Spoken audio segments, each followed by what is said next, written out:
আমরা গ্রুপ পেয়ে গেছি 12 গ্রুপ অর্থাৎ 48 দেশের বিশ্বকাপের আমরা গ্রুপ পেয়ে গেছি। আমরা এক এক করে আসলে বলতেই চাই যে কে কোন গ্রুপে পড়েছে, একটু পড়েই দিতে চাই।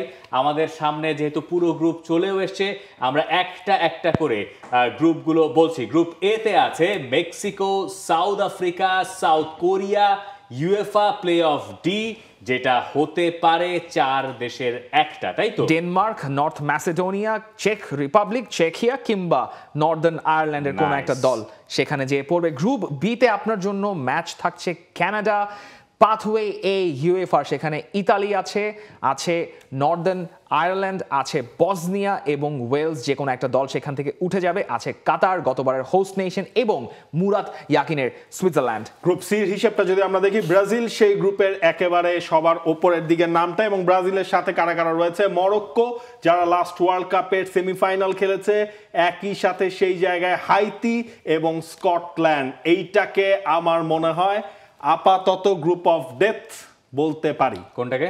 ব্রাজিলের গ্রুপটাকে মিনি গ্রুপ অফ ডেথ বলা যায়। আমি আসলে জানি না যে এইবার গ্রুপ অফ ডেথ বলার সেই সুযোগটা আমরা তো আসলে বলছিলাম যে আলটিমেটলি হচ্ছে ধরেন যখন ইতালিরা থ্রু করে যাবে বা সেই 6টা স্পট থেকে কারা কারা এসে ওই লাস্টের স্পটগুলো ফিল আপ করবে, তখন হয়তো সেটা আরো ক্লিয়ারলি বলা যাবে। গ্রুপ ডি তে আছে ইউএসএ, প্যারাগুয়ে, অস্ট্রেলিয়া এবং winner of play off C অর্থাৎ ইউএফআর যে প্লে অফ আছে সেখান থেকে, তাই তো? টার্কি, রোমানিয়া, স্লোভাকিয়া অথবা Kosovo. Okay, group E Germany, Curacao, Ivory Coast, Ecuador. Tough group আমার দৃষ্টিতে এইটাই সম্ভবত। কুরাসাও পড়ার পর একটু লঘু হয়েছে Germany, Ivory Coast, specially Germany ইকুয়েডরের ম্যাচ খুবই টাইট নেক একটা ম্যাচ হবে।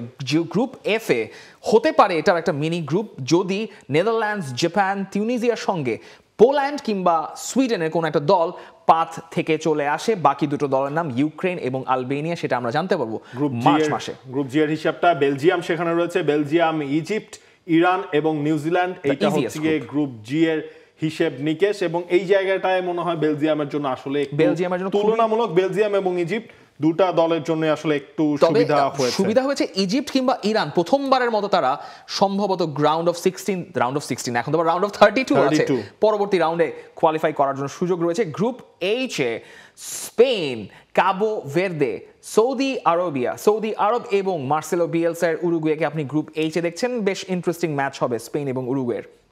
For more updates, subscribe to our YouTube channel and click on the bell icon. Follow us on Facebook and Instagram. Download T-Sports app to enjoy exciting games and highlights. Visit tsports.com.